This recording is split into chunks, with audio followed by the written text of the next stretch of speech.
So, ngayong araw po may gagawin kaming kalokohan ngayon ng best friend ko na to. At matagal ho namin itong pinagplanuhan. Ayun, alas 3 na nga po na madaling araw ngayon dito. Nung kahapon po kasi, meron pong nangyari ditong kababalaghan. Yung pamilya, isa po sa pamilya po namin dito, yung kasama po namin sa bahay, si Kuya Cesar, meron pong nakitang katabi si Kelsey, na babae daw. Pero nung paglapit niya nawala, which is, totoo po. Tapos tinignan po namin sa CCTV namin is, wala namang babae. So lahat po talaga kami dito, parang kinilabutan, ganun. Ito pa nga po, ito po yung yung mga reaksyon namin nung pinakwento kay Kuya Cesar, tsaka pinanood ko sa CCTV. Ito yan. Tingnan nyo kung may nakikita kayo Kelsey. Ayan, si Kuya Cesar yan.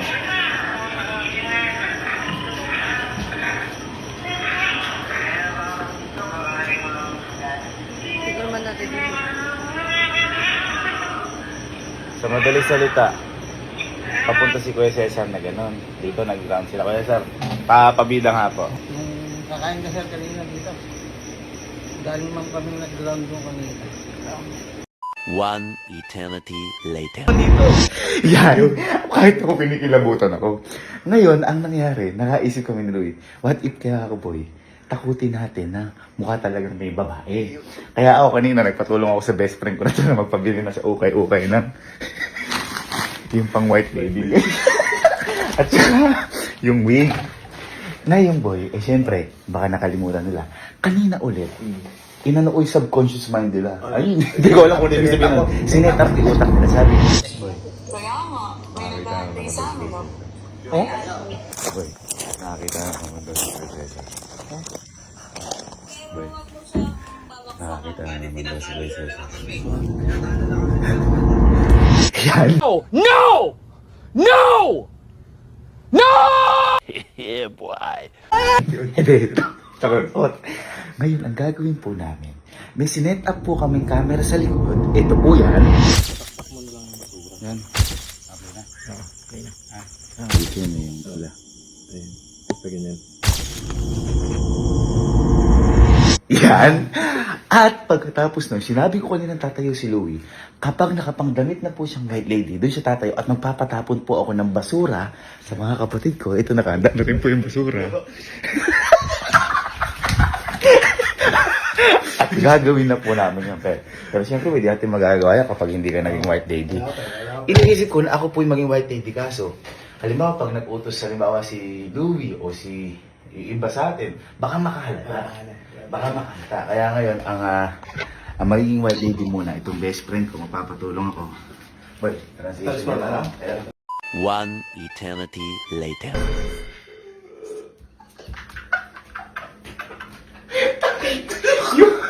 Yung white lady, kailangan mag-diet. Dalawang damit. Nakita mo yung ni Elma? Yung parang hikaw na kulay gold. Kanina pa namin nahanap ito sa isa. Yung parang hikaw na gold. Totoo. Kasi, kaya dito lang, ito lang yung magamit ni Elma sa Hindi kayo naglinis ni Angge. Baka sila Angge, naglinis sila ate. Hindi nga ako naglinis ng buong kwarto ko Hindi ko isa na pinakababa ko. Boy, ito tapong mo mo sa tapong mo sa may pinakalikod. Huwag mo sa pinakaharap sa likod. Kasi anong tawag doon?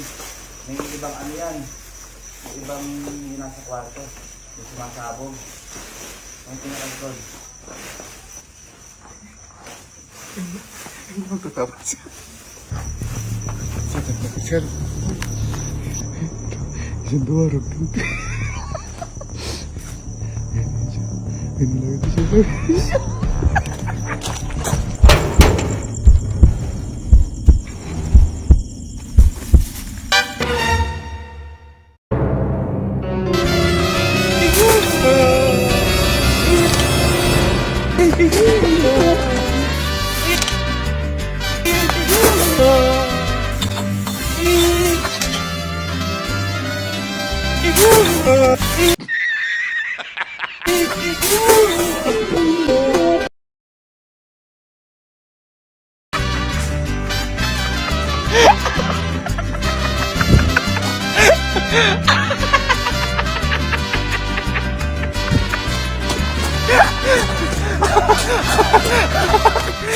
Baka yung nakikita ni Kuya Cesar na multo.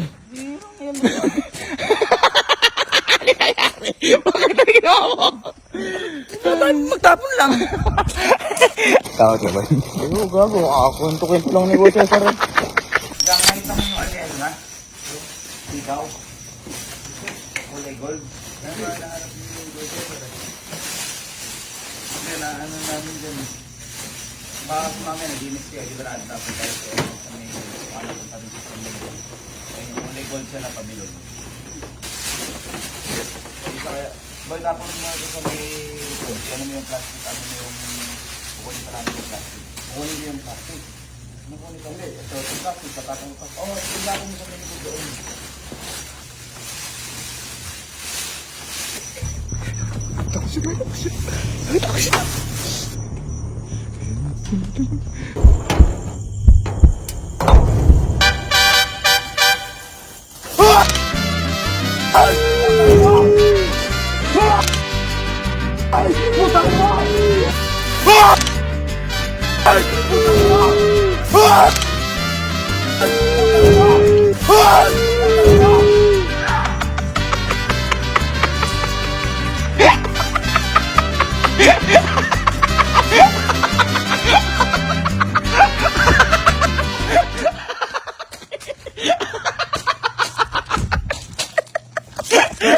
Doon.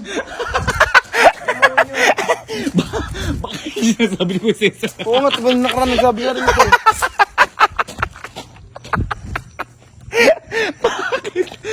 Bakit? Matay ako. Ang ina. Hindi pa naman yung pinakayaw na ayaw ko. Bakit? Likod na yun. Ha? Ayoko pupunta rin eh. Hindi ko nakita yung ikaw ni Elna. Yung kulay gold. Ha? Alam ba nang linis dyan sa inyo na ano?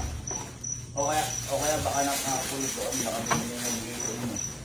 Hindi ko namin nalang tuloy Cesar, ito na para ni Elma yung makaraan. Hindi, nakita namin. Ala ka na ito. Ha? Ano muna nga yun? Hindi, baka sa ano, sa mga kwarto nyo, sa may glass house. Hindi ba lagi naman doon? Tapos mga mo na yun sa likod, ikunin mo yung plastic. Kung gagamitin ka namin. Pero kung dito wala ka na ano. Kahit sila ate. Alam na gano'n doon. Pabilog Kelsey yung pabilog. Wala.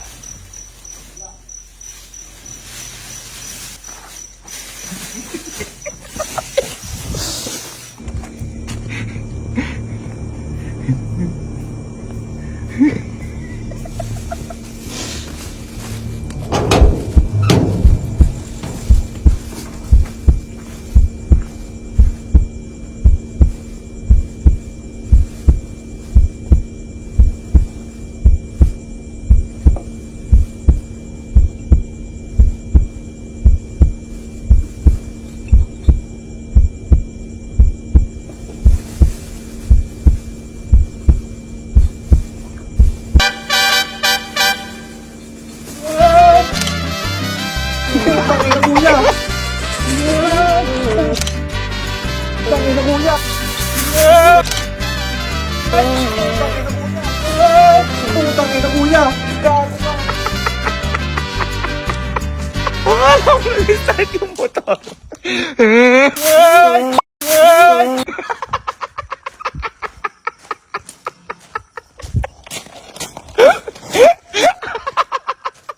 What? What? Okay. Ano?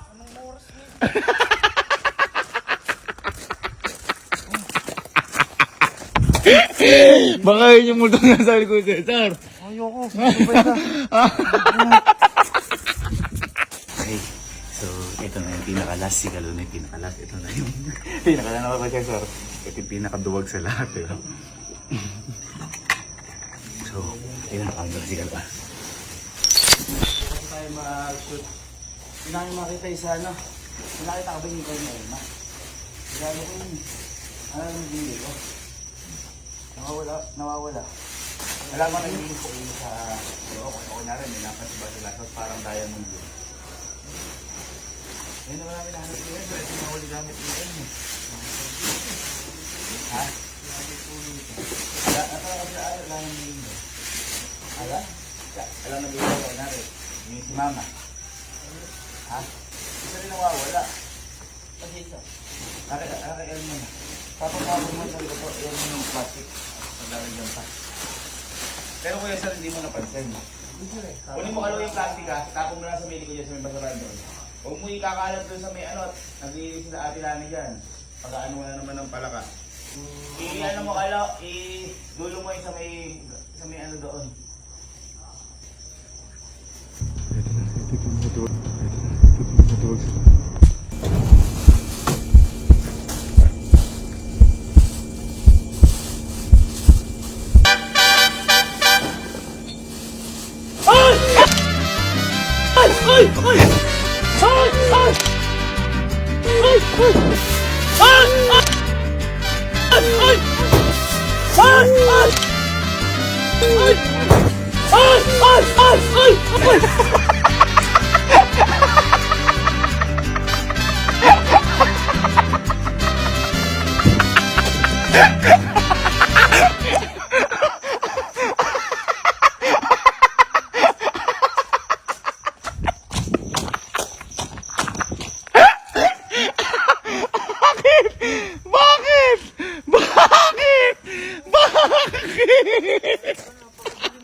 Ano ba yun?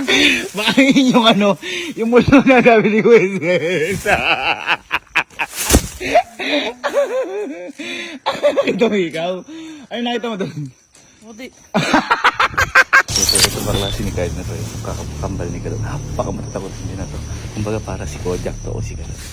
Yung hindi matatakotin, magugulatin.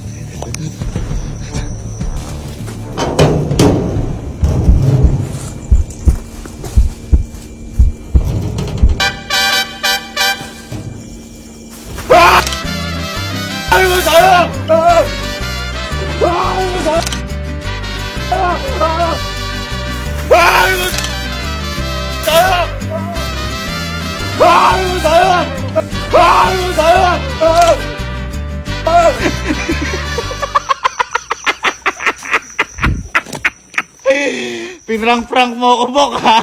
Pinrang-prank mo ako, ha? Ano? Ha? Ha? Walang iya ka.